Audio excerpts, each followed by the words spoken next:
Nganza kwethu angena amanzi endlini eqenjini lomkhonto wesizwe lizibandakanya nabokufika kuleli. Angiqale ngobingelele ngomkele mangabe uqala ukufika cela wenze isiqiniseko sokuthi ucofa subscribe maqedwe ubala video ushaye like bese uyakhomenta kulolu daba namhlanje. Nganza kwethu lusukile uthuthuva enkundleni zokuxhumana emva kokuba kubonakala iqembu lomkhonto wesizwe noma kubonakale umkhonto wesizwe Women's League uhlangene nabokufika basePakistan bebambeke umhlangano kugcweleke abantu nezikhulu zomkhonto wesizwe. Kuthiwa-ke kuzobhungwa indaba yokuthi abokufika-ke bengavikeleka kanjani la eSouth Africa, ikakhulukazi njengoba kunama-match abhekene nabo abahleli-ke ngokungemvume, nanokuthi-ke bangayithola kanjani i-food security ukuthi-ke bengalambi kulesikhathi esinzima kangaka kwabokufika. Kuthe uma ngabe-ke kuvela-ke lezi ndaba zokuthi-ke le nhlangano yomkhonto wesizwe ibikade-ke ihlangene-ke nabokufika, le nhlangano kabesifazane baba bazomhlola-ke abantu bathi, howu yehheni ngasilinga yini i-MK Party iyiqhatheke nathi singabalapha-ke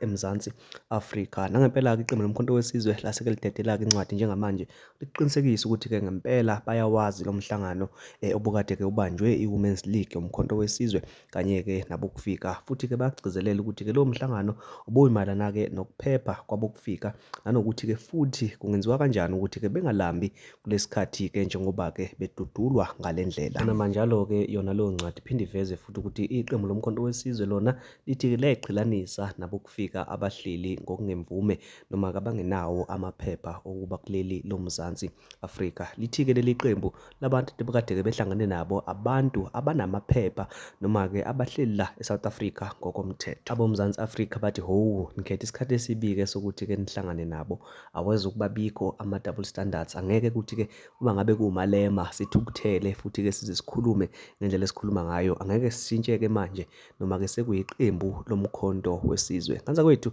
ithiwani le ndaba, ake sikhulume ngayo kuma-comments ukuthi-ke ingabe zifa ngamvunye kubo bonke abokufika nalaba abanawo amaphepha. Ingabe mhlawumbe kufuneka ukuthi babuyele emakhaya, uMzansi Afrika ukuxoxa ezomndeni ukwazi futhi nokuklina, noma-ke akuhambe laba abangenayo imvume yokuba lapha kuphela.